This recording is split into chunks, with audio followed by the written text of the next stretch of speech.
Hello everyone, welcome to another Rick's Picks. Today I'm going to be doing my review of the Samus figure from the video game Metroid Dread. So what I'm going to do is I'm going to take a look at her in box, then I'm going to take a look at the figure and her accessories, and then I'm going to give you my thoughts on her. And just remember, if you do like this video, go ahead and hit that thumbs up, share, and subscribe. They're small clicks for you, but it really helps this channel grow. So without any further ado, let's get to the review. Alright, so here she is in packaging. I like the packaging to this. This is pretty simple. So you get this nice picture of her here. You get her name in this like aqua metallic bar here. Alright. Good Smile Company, Figma, Metroid Dread. Alright, spinning around here. You get another picture of the figure. Alright. Look at that this way. You get all your legal and stuff in Japanese. You get her number, Figma, couple poses that she can do. Alright. Here, you get the Figma logo, Metroid Dread, her name, Good Smile Company. Alright. On top, you get the Figma logo. And then underneath, you got your SKU. So let's pop this open. Alright, put that over there. So here, you get your clamshell, alright, where you can see her, all her accessories, picture of the figure, her number, Figma, and her name, Metroid Dread, Nintendo, and then, you know, you get what they say here in Japanese. Spin it over here, you already saw that.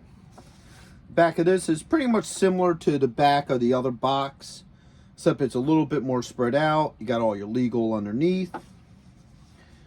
Alright, you get another nice picture of the figure. The same with the top. You get the figure here, Figma, her number, her name, Metroid Dread, Good Smile Company, and then underneath you get basically the same picture. So with all that being said, let's open her up and see what she's about. Alright, so here she is out of packaging. She looks really nice. I love the detail on her. Alright, Figma always does a good job at, you know, putting in all the little nooks and crannies and different details. So let's give her the rotation.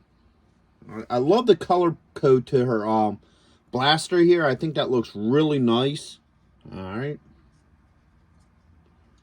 Now right here, she has a hole peg for her stand, which we'll get into later. I love the detail on her thruster packs. Alright. So she does have a couple points of articulation. So her head's on a ball joint.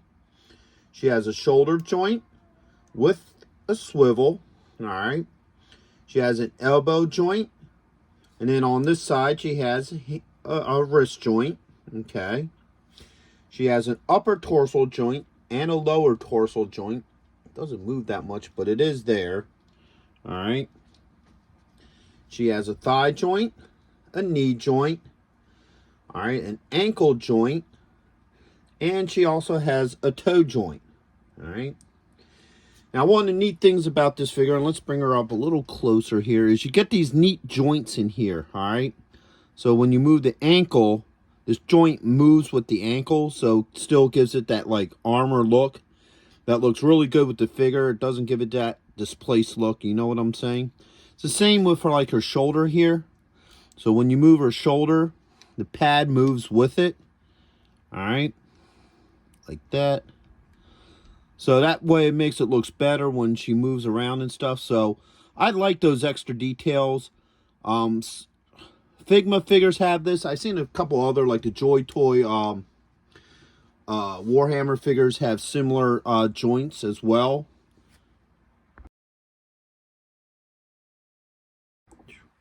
Alright, so let's see what all she comes with. First off, she comes with the open version of her cannon, which is really nice. Let's bring this up a little bit closer so you can see that really nice. Alright. Now the neat thing about these Figma figures too is, see this clear thing right here? That's not part of the figure. That's just put in there to protect the hole that the joints go in. So that's really nice that they do that. Okay. So pop that back in there. All right, she comes with 2 hands. So she comes with this open hand. All right. And she has this hand here, which is kind of like, it's a semi-open hand. It can almost be considered as a holding hand. All right. She has her ball form. All right.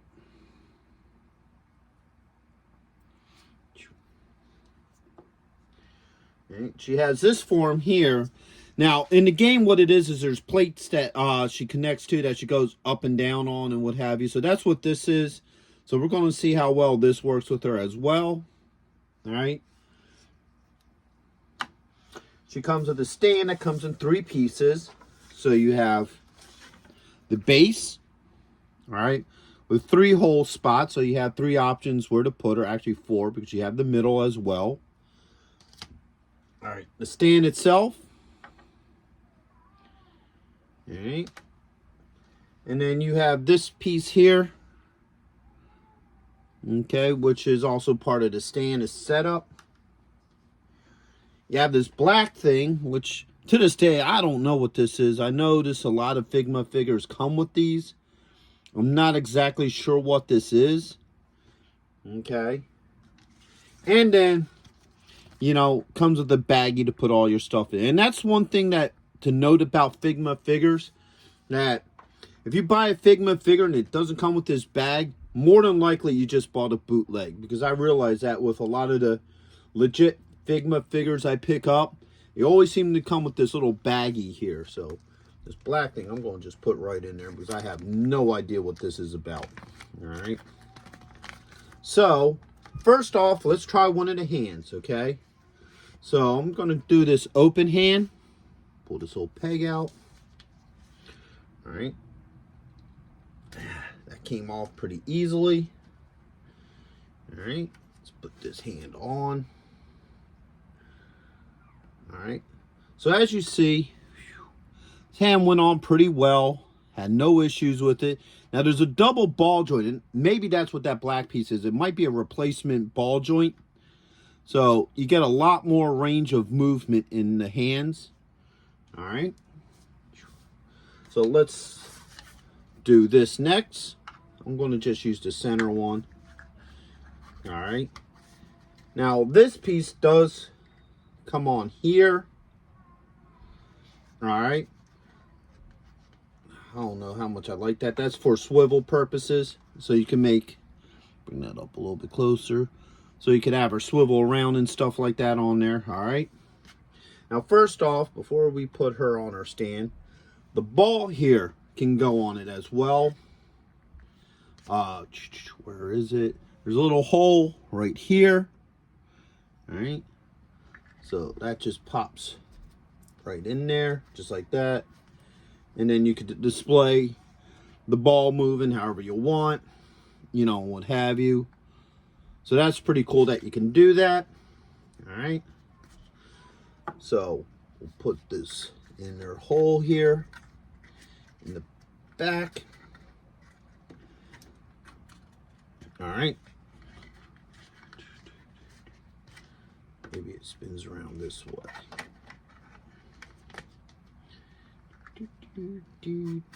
There we go. All right. So as you can see, that fits in there really nicely. All right. So with that type of stand, it allows you to do more poses with her. So if you want to do like a jumping pose, so to speak, all right, or a running pose, or however you want to set her up, you can do it. All right. You know, you can even put her in a crouching position as well on this. Let's get her into a crouching, hands down, looking up kind of look. So that was always the neat thing about these kind of stands, is it allows you to pose your figures in so many different positions. Okay, so I always like these stands personally for that reason. All right, now let's swap out her hands. All right, that came off pretty easily. Take this old peg out of there. And, whoops.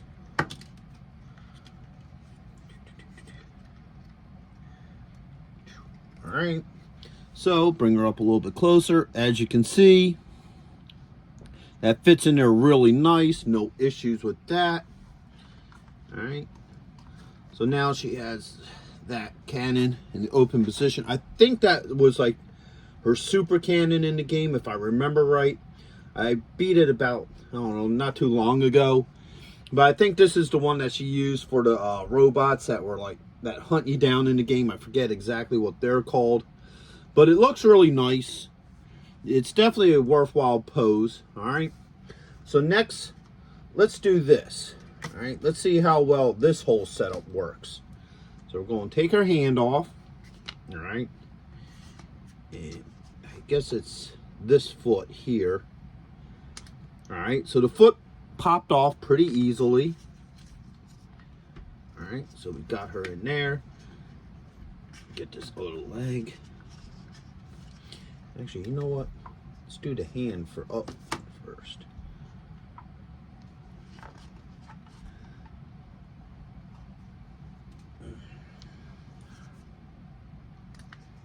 All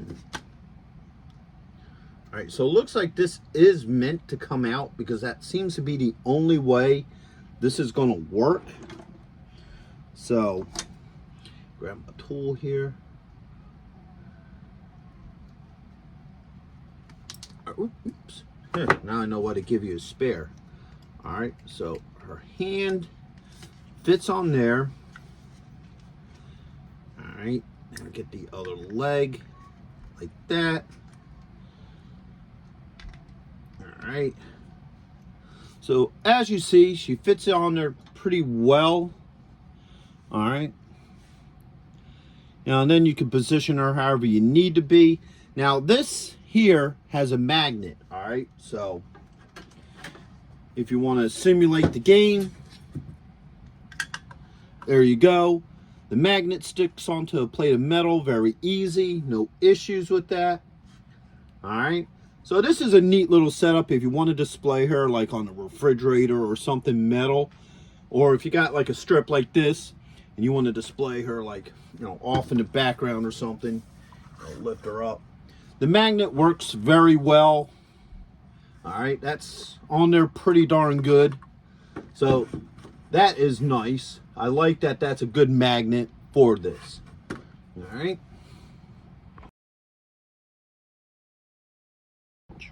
So overall, I really like this figure. There's a lot to like about her. She comes with a lot of good accessories. They come on and off very easily. Don't have to heat it with any hot water or anything. Her stand works very nice with her. You could get her into some really cool poses. I definitely like the factor that the magnet on this piece works very well. It sticks. You know, you don't have to worry about it falling off of anything. I like the nice touch that they put the little plugs inside the hands here that protects, you know, the holes so the inside of the holes don't get damaged.